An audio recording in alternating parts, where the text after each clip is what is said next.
Okay, good afternoon. I kind of want to take a few moments of your time, kind of walk through this camper with you, show you how to use everything, both inside and out. Probably not the most exciting video, but hopefully informative. And you can always refer back to it in the future if you forget how to do something.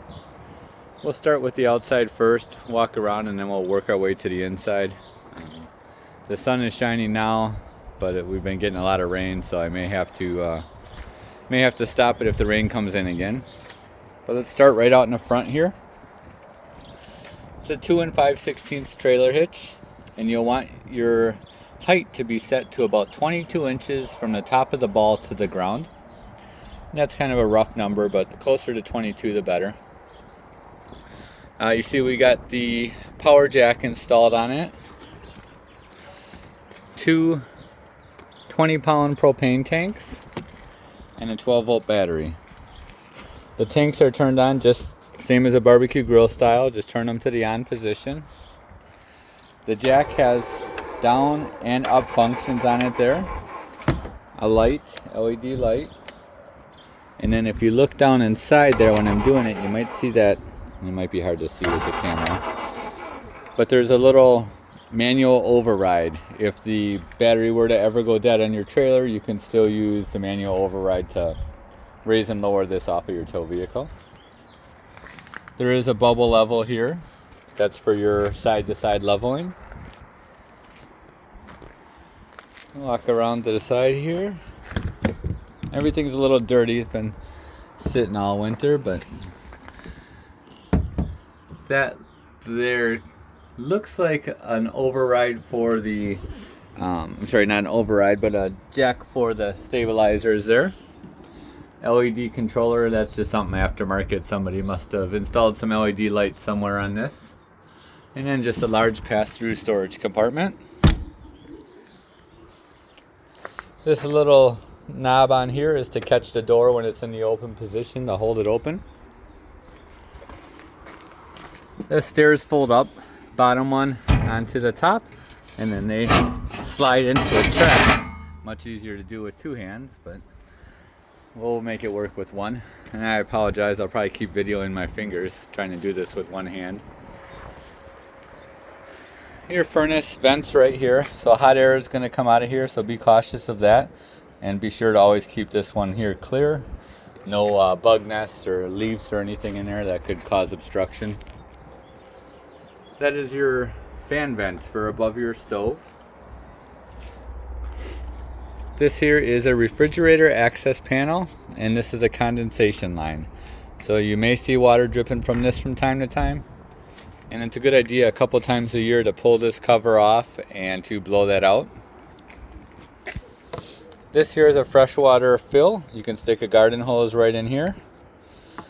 What you use that for is your potable water. So if you're going camping somewhere that does not have a water source, this would be a place where you can fill up water. However, that being said, you don't want to fill up before your destination. You actually want to fill up at your destination, because hauling around a whole tank of water is not only heavy, but it's hard on a tank itself. Electrical receptacle there. This little catch here is for the outside compartment. I might not be able to do that with just one hand, though. I won't, but here you'll have your sink and your stove top. A place for a refrigerator with a 110 volt electrical outlet back there. You can see it's all wet because it just rained.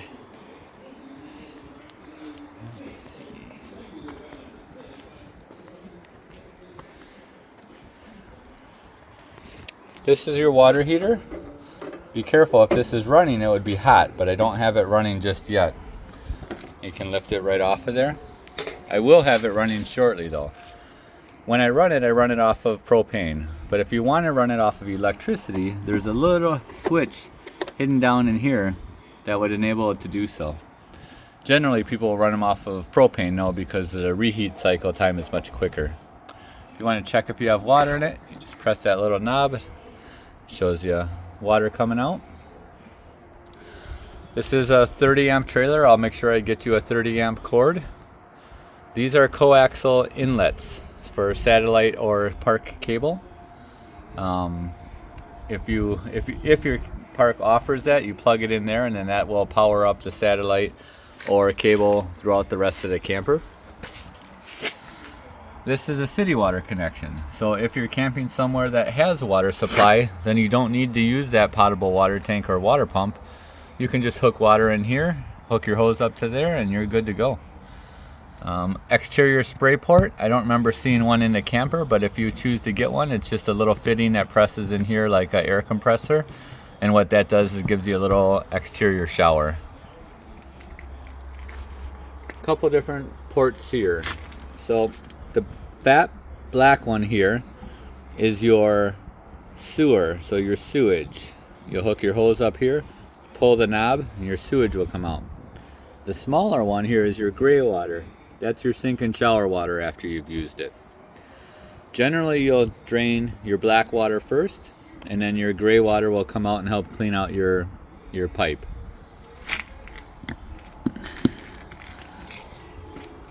All right, so this slide out here is a Schwintek slide out.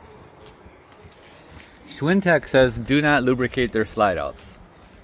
However, I've been doing this for decades now, over 2 of them, and I've found that they do work better if you lubricate this slot right here, but not the worm gears. That's what they're concerned about. Schwintek doesn't want you to lubricate them because they're concerned that you'll get lubrication in the worm gear, which will attract dust or debris and could cause the motor to skip. There's a little wheel that runs down this track, and with a little lubrication in there, that'll help the wheel. Just helps it run a little smoother. There is 4 of these slots on this slide out. So there's one here, one on top.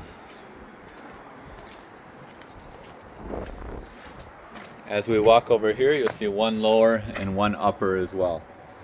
So if you choose to lube them, I'll leave that up to you, but if you choose to, that's where you would do so. And this is just the other side for your pass-through storage compartment.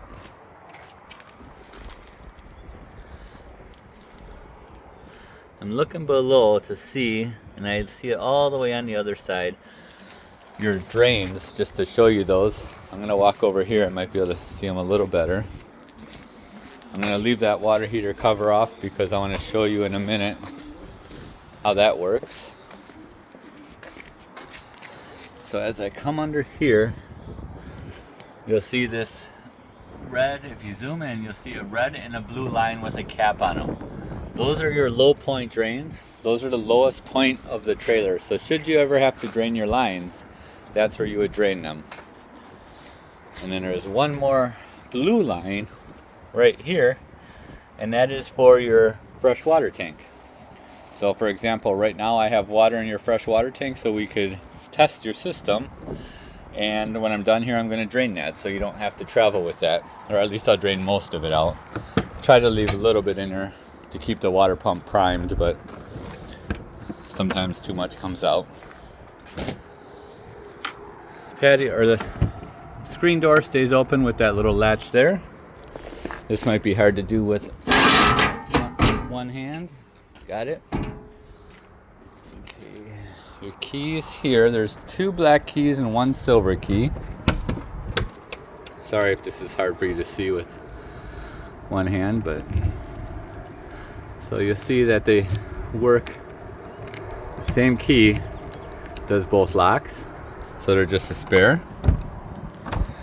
And then the silver key is likely for this compartment, but I'm not positive, so we're gonna find out. Maybe not. Nope. So this trailer has the 1 key setup, so all the locks on the trailer will be the black keys. I don't know that there is, maybe this one over here will use the silver. The little silver lock will probably use the silver key. Yep. So a silver key for your outdoor kitchen. Okay, walk inside here. All right. I should have probably turned some lights on before I came in.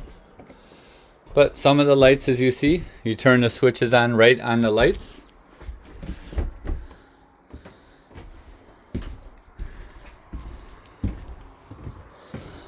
And let's see where all the rest of the controls are. Control panel is right when we walk in the door, right to the left. So you see it's got the water pump, which we're going to use now because we're not hooked up to a hose, so we need to use them. And then we got cabin lights, which is your main lights you see. Auxiliary lights, which is probably an outdoor porch light of some sort. This is your regular porch light. Sorry, I'm getting my finger in there again. And then the water heater, and slide out. So for the water heater, I'm going to press this button on now. You'll see that center light up. That happens when it's going through its testing phase. So it's going to take about 30 seconds. When that testing phase is over, and if everything passes, that light will go out, which it just did. And then shortly, the water heater is going to light back up.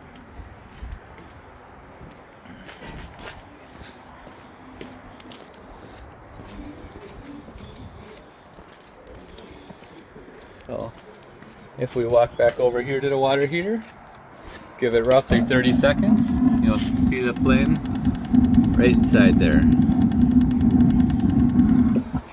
I have the cover off right now, so you got to be cautious. If the cover's off, the flame can blow itself out. I'm going to pause this quick and put the cover back on. Alright, got that back on. We can head back to the inside.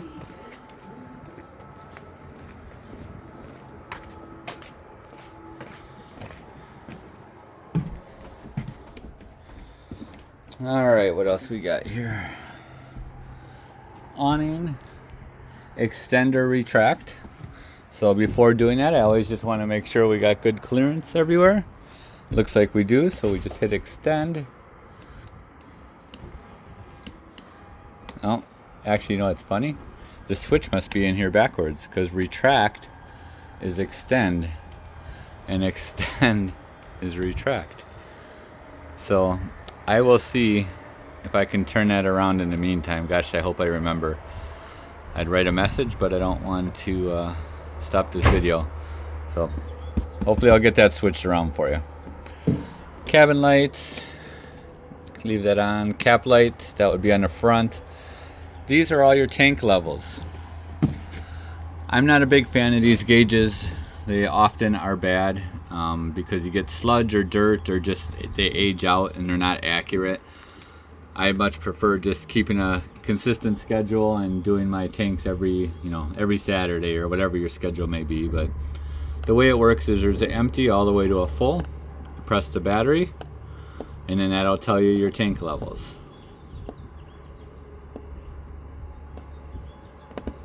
So according to this one here, let's see. Battery is full, fresh water has a third, and everything else is empty. So likely they're working, but again, I don't count on them. Fire extinguisher, smoke detector, and carbon monoxide detectors. Replace them all. So you want to replace them, and then when you do so, you want to write the date. Sorry, I'm getting attacked by a bug here at the same time. You want to write the date that you replaced them in a cabinet. Usually a cabinet that you're going to see often, and then every 5 years you can replace those to keep them up to date.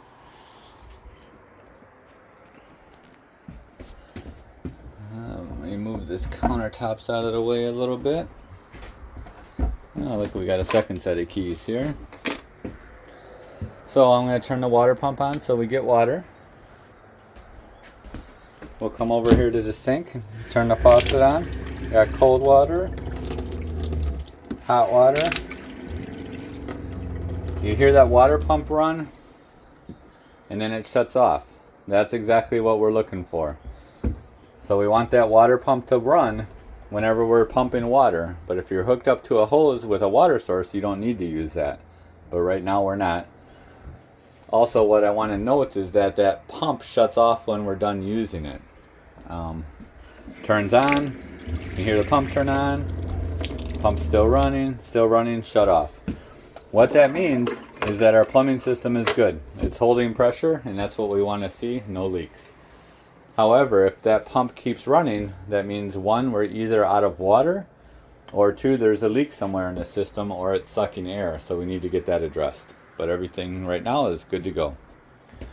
And I forgot to bring a lighter out here, so I'm going to pause the video again and go grab a lighter.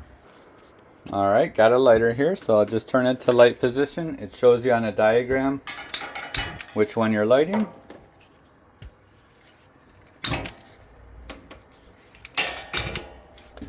Like so. Be cautious if you have kids running around the trailer. Make sure to turn the gas off at the propane tanks in case they like to play with knobs, which they often do. Light here right above the stove, and then a fan there as well. If you're cooking, you're going to want to use that. And microwave oven, you probably already know how to use that guy. Fridge here, on and off button. So I have it in auto mode now. Auto is currently choosing the AC. You've seen there it turned off now. I can go back to mode and show you. But it does, when it's in auto, it's going to use electricity first, which is what you want. It's a more efficient way to cool. But if your electricity were to go out, and it is nice and cold, it's been on for a few hours already. If your electricity were to go out, it would automatically switch over to propane as long as you have gas in the tank and a good battery on there.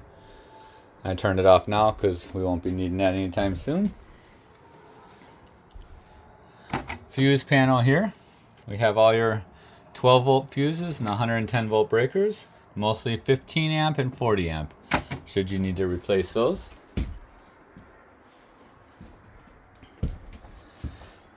Thermostat on the wall here. Cycle it to positions. Fans in auto is what I like to see. Cool is the AC temperature. 55 is as low as it goes. You probably never cool it to that much, but I'm just using this for showing you. There's a couple second delay. You can probably hear it turn on now. Blows cold air right out this side here. This is the cold air return.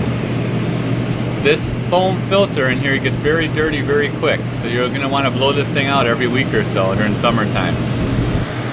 Right now all the air is dumping out here, but if we shut these vents, that's going to force the air to go through the ductwork. So you just open the ducts accordingly and throughout the ceiling, and that'll send the air that way, which it's doing.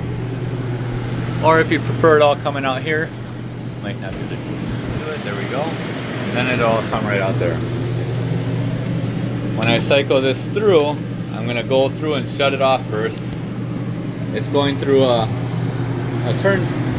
shut-off cycle, which will take about 30 seconds or so, and then that'll shut off. While it's doing so, I want to show you, there's a GFI outlet right here. And if we walk, there we go. If we walk into the bathroom, you'll see there's another GFI outlet, but the first one I showed you is the one that's switched. So if you have to reset it, that's where you would do so. Sink here, you got cold water and hot water. You hear that water pump running again. And the toilet. Quick 1 second flush for liquids, but for solid waste, you'll want to flush it. Hold it for 3 or 4 seconds to introduce more water in there to help break everything up.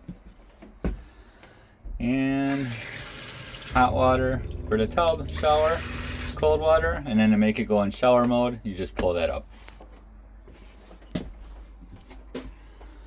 Switch is right on the ceiling, right on the light.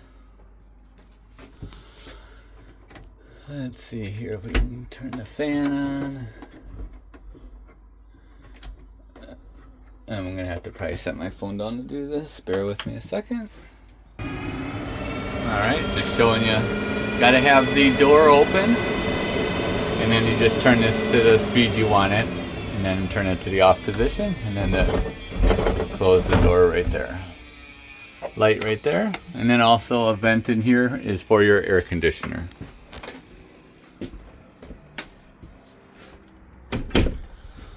Walk in the bedroom here.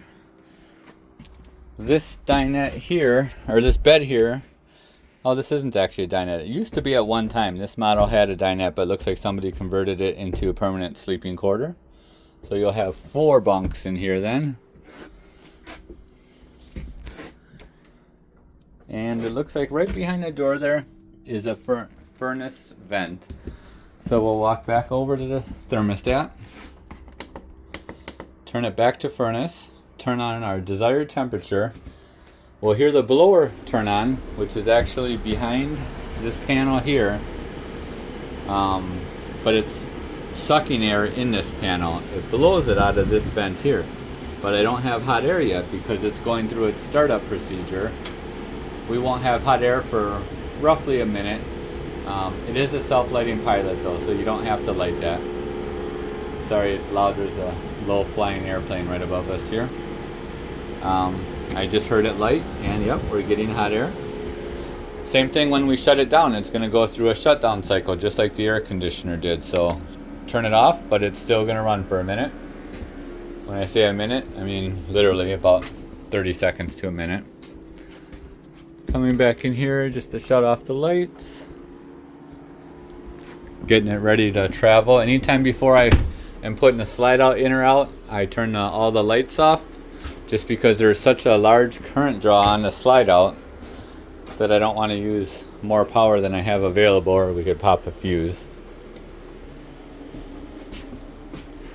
This dinette does fold into a bed as well.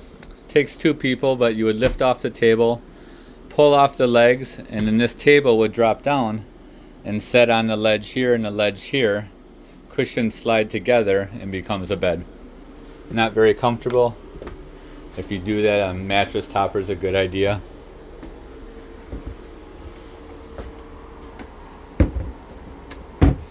Just little sink fillers to kind of give you a little more working space on the countertop.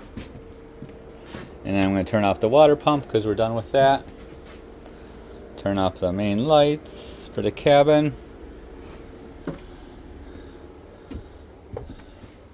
Everything looks good in here. This crank here is for a mast antenna. There's a mast on the roof, and that would crank it up to try to get more reception. They don't usually work very well, however. Antenna, you do have an on and an off to give you a more reception there. This panel does swivel or rotate, so you can have the TV in the living room or in the bedroom. And then there's a power panel here for the radio, my favorite song, and turn it right back off right there. And I think the slide out should be the only real other thing. So we'll come back over here. Again, I always want to do that final walkthrough to make sure everything is clear before moving that slide out in or out. Before I go out, I'll walk around the outside and vice versa. Come back over here, hit the slide out button. You'll hear it kind of fire up, and then just watch it work itself back in.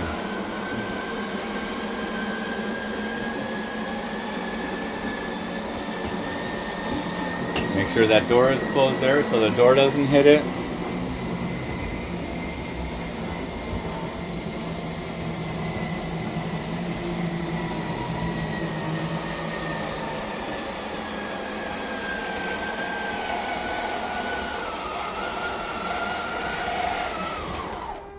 All the way until you hear that noise stop, and that should be it.